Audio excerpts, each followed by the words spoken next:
Hello, this is Dave Hurwitz, executive editor at ClassicsToday.com.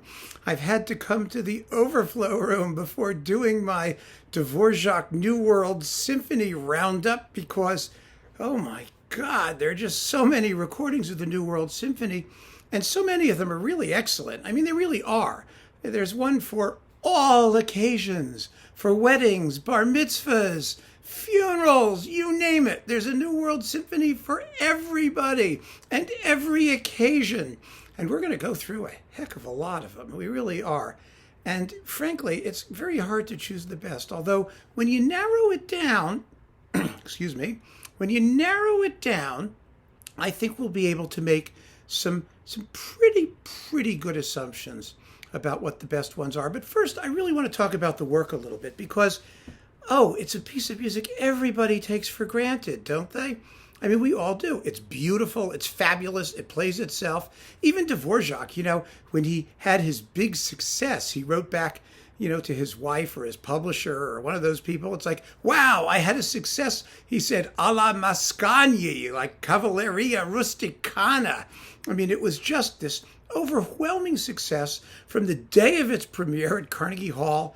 I think it was 1893, 94, somewhere in there. I mean, really unbelievable thing. And it's been in the repertoire ever since, and every conductor worth his salt records it. But more to the point, it's the Dvorak Symphony that conductors who don't usually do Dvorak play. So that means it's been performed by a lot of people who aren't otherwise terribly interested in Dvorak. And that's kind of unusual because in a lot of ways, the New World Symphony is a very atypical work. And that's one of the things I want to talk about because it's the essence of Dvorak, we all think. But no, it really isn't. It has a very special character. And not just because of the controversy about the themes, whether Dvorak was influenced by Native American and African American music. There's no question that he was. And there's no question that he tried to, like he did everything that influenced him, filter it through his own sensibility and came up with melodies and, structures and a symphony that sounds like Dvorak, but it definitely sounds like a work of his American period, the pentatonic melodies and all of that. But the thing that makes the New World Symphony is so interesting to me is its very interesting handling of form. And this is a subject that's always a little bit touchy with Dvorak because he's supposed to be this sort of naive, stupid melodist who just churned out tunes, but when it came to actual form, it wasn't his specialty. And the finale of the symphony particularly comes in for its share of criticism because it doesn't move the way normal finales do. But I don't think that's what it's doing. The first thing we need to remember about the New World Symphony, and one of the most remarkable things about it, is that it's not a happy piece. It's not a happy piece at all. I mean, it's based in a minor key. It's in E minor. And it ends almost in E minor. Instead, it manages to after those grinding dissonances at the end, to eke out a kind of boogie-woogie bass major key conclusion, but that wonderful last chord. Do you remember the first time you heard it? You think it's going to end with a ta-da, but instead it fades out nostalgically. It's quite wonderful and quite emotionally ambivalent. And nobody bothers to think about just what an emotionally sophisticated, expressively subtle piece of music it is. And it really is. So that's one thing I want to point out. And the way that happens is through the Dvorak's handling of form. And I think in that sense, it's important to remember that Dvorak was teaching at the National Conservatory, and he was in the midst of this furor over what real American music should be. And he was there partly because he had shown what Czech music could be, but in a very particular way, because you have to remember, Dvorak accepted without question the greatness and supremacy of the German symphonic tradition. He really did in that particular area. I don't think he was unilateral in his love and belief in the superiority of German music. What he really believed was that the forms and structures of symphonic music, of instrumental music, were there for everybody to take, regardless of their nationality. And he spent his life basically showing that as a Czech composer, he had the same right of participation as anybody else, and particularly as any of the German folks did.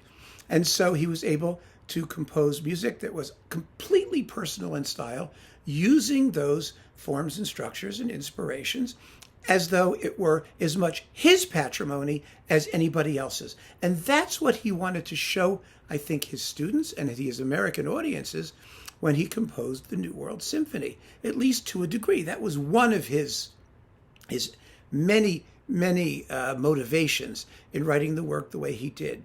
And so one of the things, for example, that's always interested me about the New World Symphony is that formally it's in some ways very conservative and in other ways very advanced.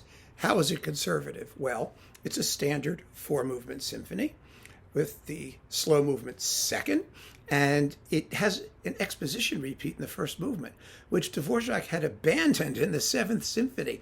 And in fact, he also didn't want the exposition repeat taken in the 6th Symphony. So that's kind of a remarkable thing. Why would he write a 7th Symphony? It has an introduction with an exposition repeat.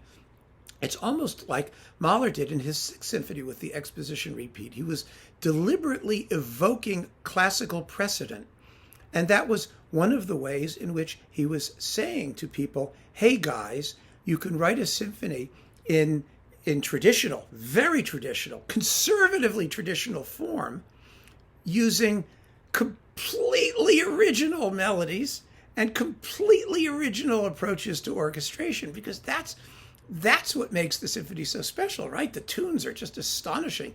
I mean, even Brahms, who wasn't too thrilled about the form of the work, as you might have expected, just was shocked by how glorious the thing is melodically. And it's what he was saying was, folks, the forms are there. Use them if you want, but the tunes have to be special. And that was something that Dvorak did in his own teaching. As a teacher, one of the ways he taught composition was he would take a Beethoven sonata and he would tell his students, okay, you have to follow the form of this sonata exactly, absolutely exactly, harmonically and structurally, but all of the material in it had to be completely original. And he would judge you not so much on how well, you followed the model, but how original you managed to be while following the model. That was Dvorak's concept, and that's what he's doing in the first movement of the New World Symphony. But while that aspect of the symphony is somewhat conservative, there are other elements, the cyclical element, which is really quite astonishingly forward-looking. I mean, this is the most cyclical symphony since the Franck D minor, probably. I mean, all of the tunes from the whole symphony come back in the finale. And in addition to that, it has a motto theme. And the motto is the opening theme of the first movement, right? Bum, bum, bum, ba, da, da, da, da, dum. And the second subject, do, do, do, do, do, do, do, do, do. Those two ideas occur in all of the other movements as a recurring motto. And one of the things that's so interesting about that little pair of mottos is that it's really only one motto. What most people don't notice, and maybe you haven't either, is that fabulous tune that everyone says was derived from Swing Low, Sweet Chariot, the Negro spiritual, is really just an inversion of the first tune. Dum, bum, bum, ba, and then da, da, da, dum, ba, da, da, da, da. Same rhythm. It's just going in the other direction. One's going up, the other's going down. It's not a completely literal inversion, but it's a free inversion, but it's very clear. Once I just pointed it out to you. Now you know, right? You can't miss it. Bum, bum, bum, ba, da, da, da, da, dum, and then do, do, do, do, boo, boo, doo, boo, boo. Up, down, up. It's brilliant. It's genius. But it's also so simple. That's one of the wonderful things about Dvorak, is that when he's using what you might call sort of the intellectual or developmental or the German style, he's really telling you it's not such a big deal. It's really very simple. In a way, it's almost obvious. Here's one case, and he just does it, and it's just totally wonderful. And then there's, of course, the scherzo, which has a very difficult triangle part. I'm not kidding. It's like the Liszt piano concerto. It's one of those solo triangle moments that every triangle player has to really, really get right, because the trio goes bum bum ba-dum bum ba-dum, you ring the triangle, but then when it comes back, it's you need two sticks and you got to play it like. Anyway, I left my triangle over in Brooklyn, so I can't show it to you literally, but it's a great part. It's a lot of fun. And the other thing is that the cymbal stroke, there's a single cymbal stroke in the finale. It's only like it's mezzo piano. It should be played with a suspended cymbal. Most people don't. They go, which sounds stupid. And the reason it should be played with a suspended cymbal, there are two reasons. Number one is that Dvorak, at that point in his writing, was experimenting with percussion somewhat. In the symphonic poems, you hear it all the time. He loved the sound of suspended cymbals. And it's like a half note that's tied. If you look at what it is in the score, you see it should go psh, like this. And you can do it by using two cymbals sort of rubbed together. You can get it a couple of ways. But it should not be chop and sit down, which is still how most people do it. Very annoying. And the other reason it should be a suspended cymbal is because that tune, that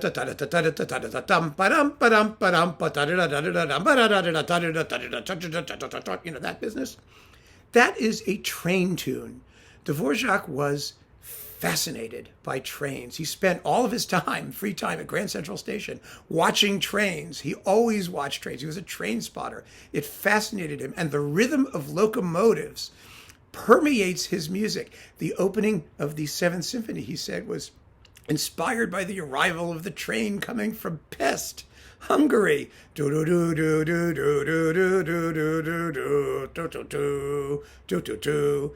Those, and you hear them in his music all the time. You hear the rhythm of trains, and that is one of his train tunes. There are lots of them. Someday maybe I'll do a talk on Dvorak's train tunes, and I can play them all for you. It's quite wonderful. It really is. But that's what those are. Those are train tunes, and at the end of the train tune, when the train is stopping,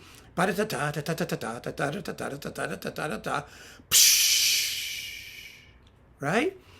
The train's braking, it's escaping steam. That's what that cymbal crash should sound like. The hiss of steam escaping on the brakes of a train.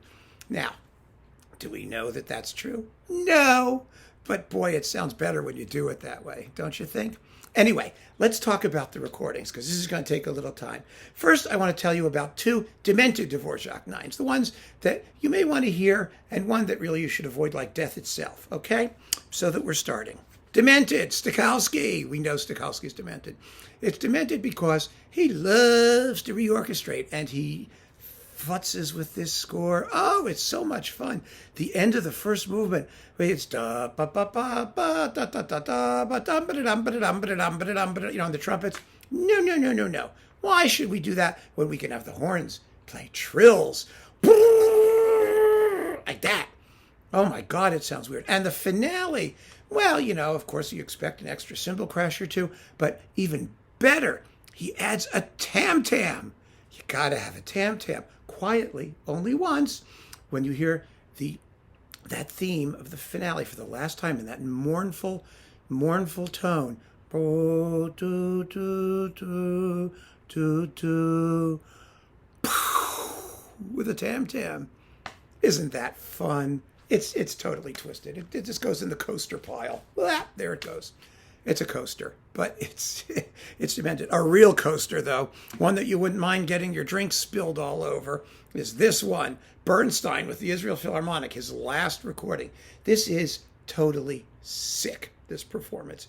It's indifferently played. It's dully, flatly recorded. And the performance has a largo which lasts 18 and a half minutes. Now, this is not Tchaikovsky's Pathetique. That can take the 18-minute finale. This symphony can't. It shouldn't. It doesn't. It's Bernstein at his most self-indulgently perverse, and I cannot tell you strongly enough that unless you are a complete musical sadomasochist, you should avoid this like the plague. Just avoid it. Back in the coaster pile it goes. Never to be heard again. I've only kept it this long because, well, I knew I could tell somebody about it someday, and I just did. But now let's talk about the good ones. What a list. So many to choose from. But we're going to talk about it. And by the way, most performances of the New World Symphony do not take the exposition repeat in the first movement. I believe, especially the Czech performances never do, I believe you should. First of all, I like it. I mean, the music's beautiful. It doesn't hurt to hear it again. It's not a bad repeat. It doesn't make no sense at all. But the real reason, I think, is because it highlights that conservative classical point that Dvorak's trying to make about the symphony. And I like that. I just like it. So I think you should do it. But if you don't, it isn't a crime. And I think most of my favorite performances don't do it. So, what the heck? I can either stick to my guns and be miserable and not listen to great music making, or I can just say, screw it. It's one opinion of many, and that's mine. So, Reiner and Chicago, it's a fabulously played, beautiful. It's like all of Reiner's performances, You get it because the playing is so great, the sound was great, to hear the orchestra do what it does. Interpretively, like most of Reiner, it's a little cool and a little faceless. Reiner was best playing very complicated music that you didn't have to do much to, like Richard Strauss, that sort of plays itself. You just play the crap out of it and everything works, because that music is also a little faceless, so it kind of fits with what Reiner's doing. And so some may not enjoy this new world, but it is a great technical performance of the piece. And I would be remiss if I didn't mention it. Next, I love this one, Klemperer. This is a new world like no other. Why? Because Klemperer, because he had such an original way of doing things. I mean, the tempi, they're a little bit slow and stodgy, you might think. Not terribly so. I mean, the Largo is 12 minutes, which is absolutely the right speed. And it's really, it's 6 minutes faster than Bernstein's last one. You get an exposition repeat, I believe, here, because it's 12 minutes for the first movement. I haven't heard it recently, so I didn't check. The most wonderful thing about it, though, is that in this performance, like no other, you hear bass lines. Wonderful, wonderful bass lines and really forward woodwinds. That was what Klemperer was about. And it makes the piece come alive in a way you've never heard before. Listen to the scherzo. The scherzo, and it's going da-da-dum, bum-bum, bum-bum, ba-da-dum. And the winds, it's a canon. It's da-da-dum, bum-bum, ba-da-dum, bum-bum, ba-da-dum. They're following each other. They're even doing that in the loud parts, but you never hear it. All you hear is, da-da-dum, bum-bum, bum-bum, ba-da-dum. But the truth is the canon is still going on in the basses. And this is the only recording of the New World Symphony where you really hear it. If only for the scherzo, you've got to hear the Klemperer recording. It's amazing. It just goes to show that with these great works of classical music, there's no definitive performance, because there's no performance that captures everything that there is to capture or says everything there is to say. And different interpreters, if they're really sympathetic and know what they're doing, will highlight different things. And this is one performance that does. I think it's extraordinary. I love listening to it. I really do. Next, the Giulini Chicago recording. I don't know, people never seem to mention this one. He recorded it, of course, for EMI. This is like his eighth that he also did in Chicago.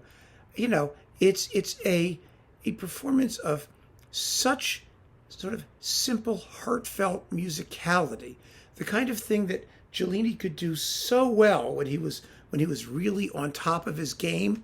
There was no, it's just pure honesty all the way.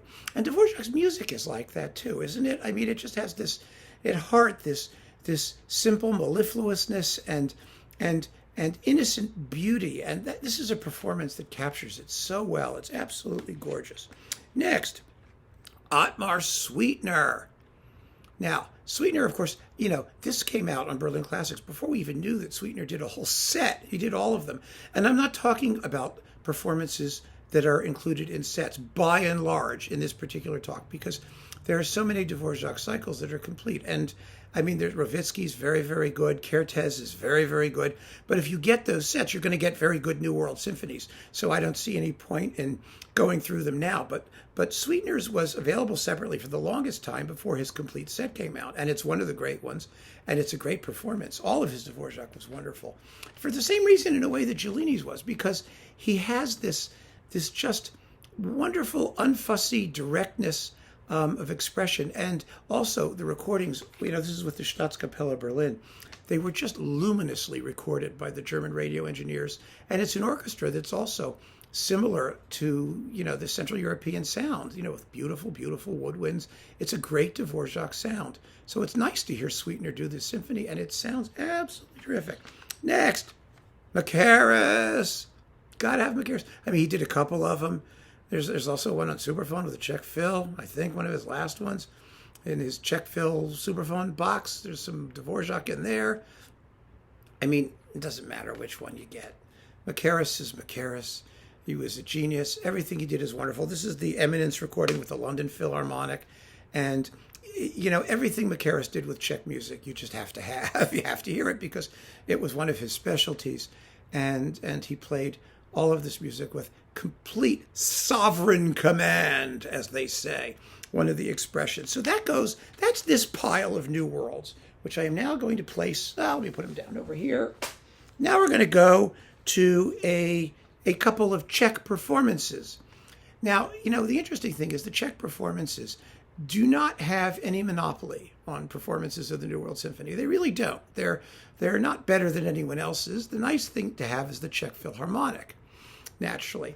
Ancherl, of course, you have to have Ancherl. It's a great, great recording. It has the Czech Philharmonic at its best. Ancherl was another guy who really cared about bass lines, not the same way that Klemperer does. And actually, you hear them even better in his recording of Dvorak's Sixth, which we'll talk about when we get to that symphony, because that's just a marvel. But it's a gorgeous, gorgeous performance, beautifully done.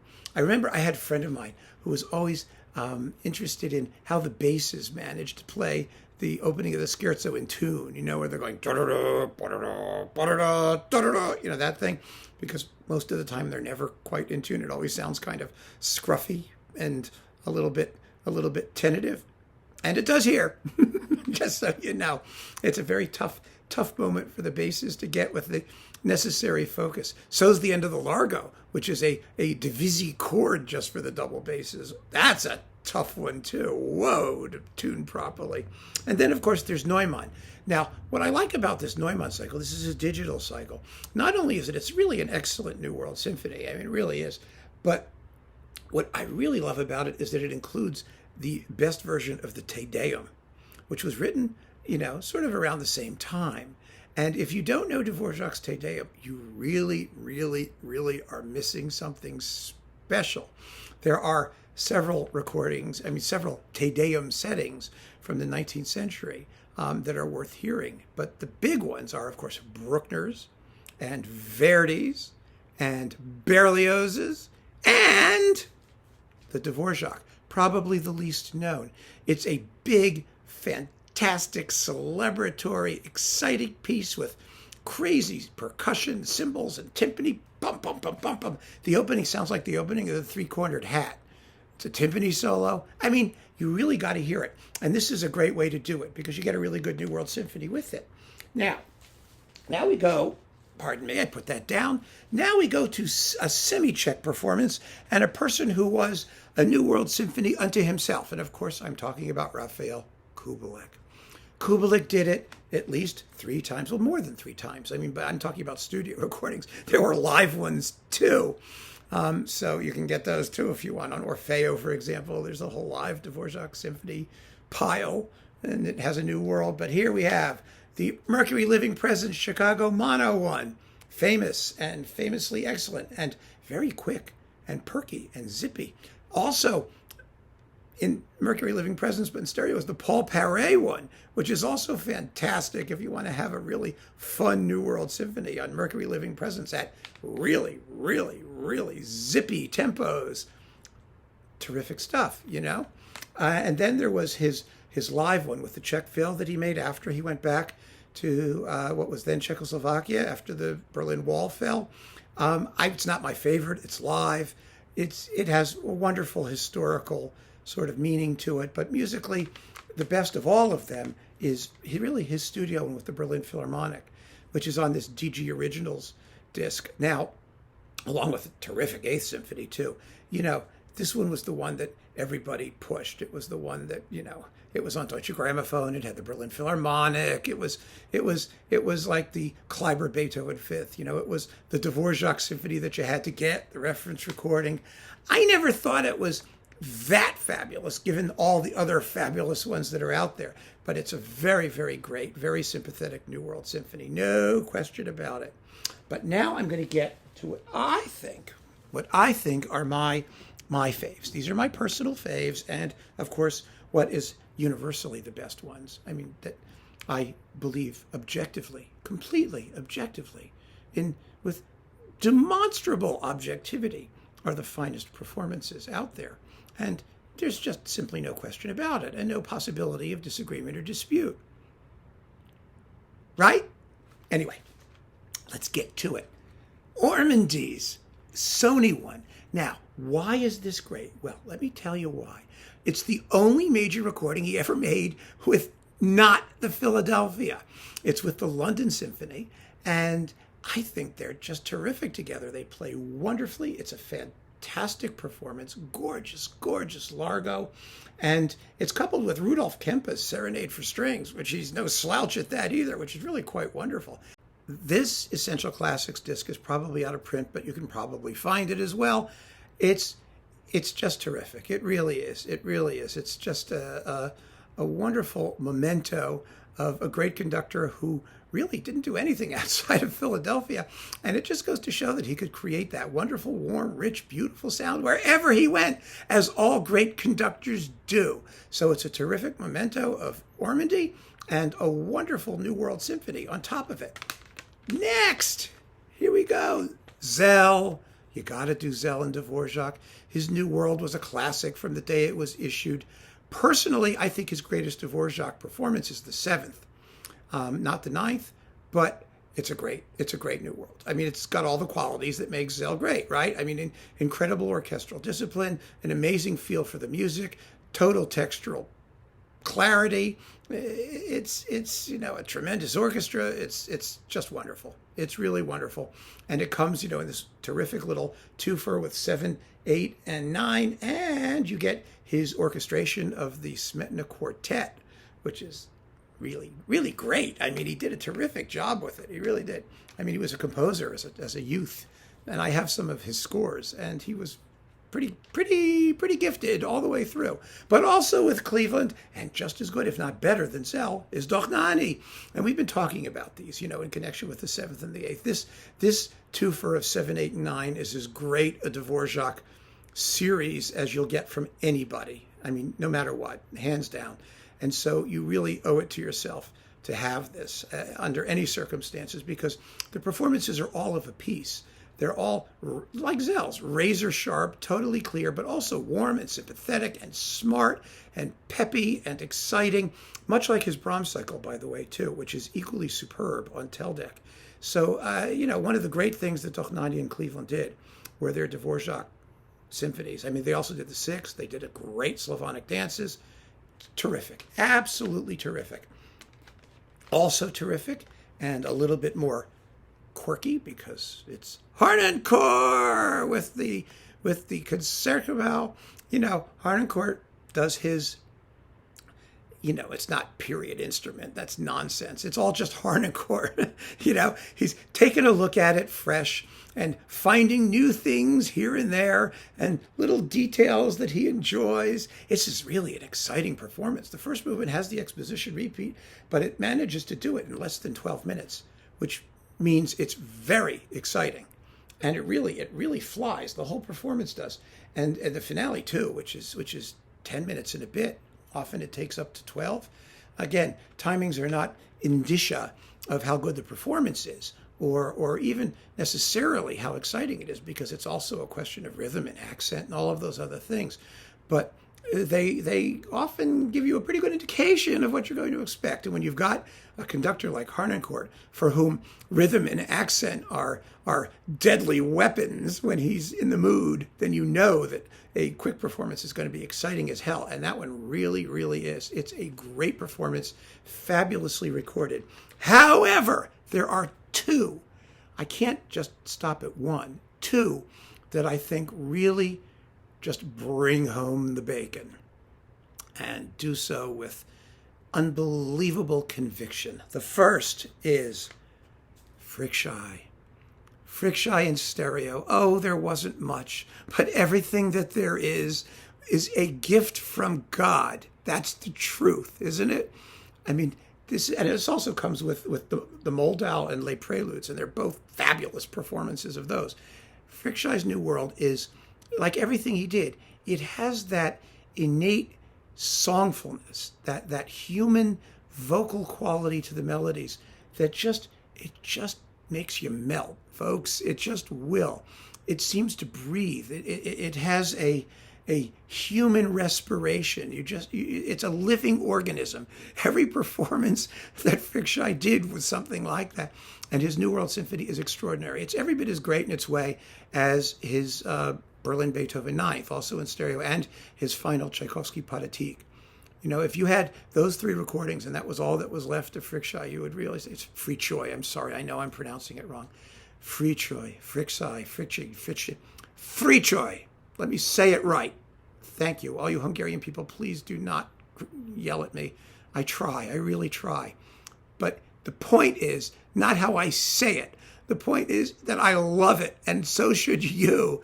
So, Frickschei, he's the guy in the New World Symphony. But the one, the only, the one you got to have when you're having only one, the one that just does it, the one that plays the living daylights out of the piece, the one that makes you renew your faith in the cosmos, in your fellow man, in life itself. It's Bernstein, New York Phil, guys. It just is. It's as great as his remake sucked. I mean, that's what made his remake such a disappointment. I think maybe it was because this one was so fabulous, there was nothing else he could say, and he had to do something different just to be different. I mean, maybe that was the reason. I don't know. It's just such a shame. This performance has so much sheer character. I mean character. It's got a very measured largo that's incredibly soulful. It's got the fastest and most exciting scherzo that anyone ever did. It's a thrill. It's just a thrill ride from first note to last.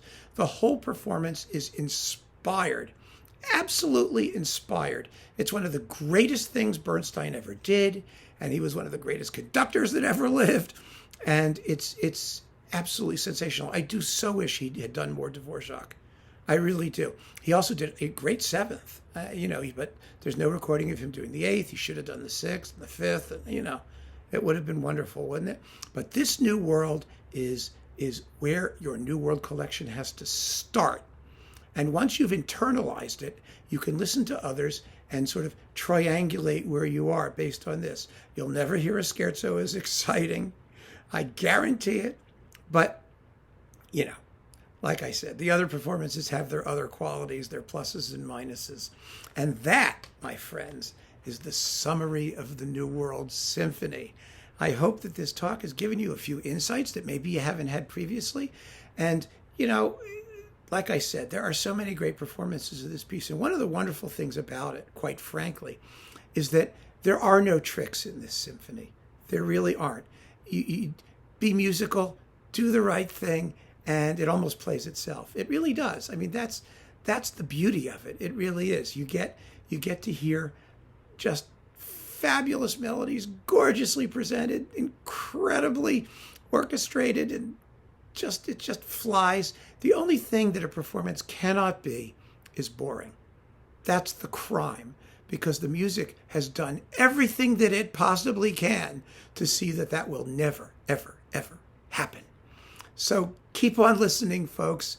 I hope this gives you a few ideas about the New World Symphony. Thank you. Take care.